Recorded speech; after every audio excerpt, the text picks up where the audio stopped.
When I tweeted my thoughts on Malik and where he might be with the organization, the amount of heart and soul comments I got, the amount of this guy cares. It's great to have a guy that cares. It's great to have a guy that has heart and soul. That led you to 40 wins last year. Now, you can bitch and complain about the construction of this roster and how that hindered Malik, and there's probably a lot of validity to what you're saying. Maybe his role changed with DeMar DeRozan here. It changed with Zach LaVine here. It certainly changed with De'Aaron Fox not here.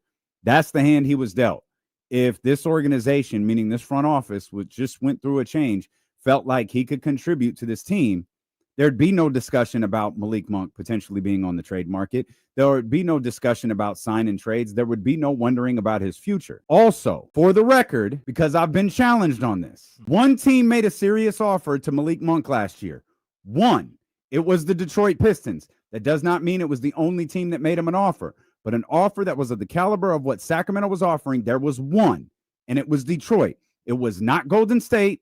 It was not Dallas. And it sure as hell wasn't Orlando. One team. It was the Detroit Pistons. Money dried up, dog. That is a direct quote from Malik Monk. So we can do this pizza guy thing. We can do this. He took less. We could do all of that stuff. But the reality is, 1 year ago when he was a free agent, the market was not there for Malik Monk.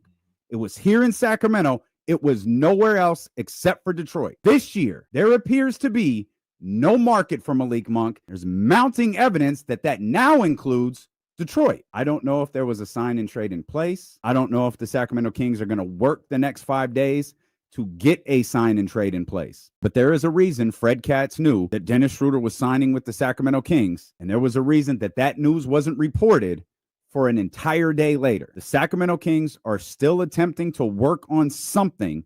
We believe it involves Detroit. Whether it happens or not, I can't help you. I do not know. If I did, I'd freaking tell you. I do not think Malik Monk is going to be a Sacramento King next season.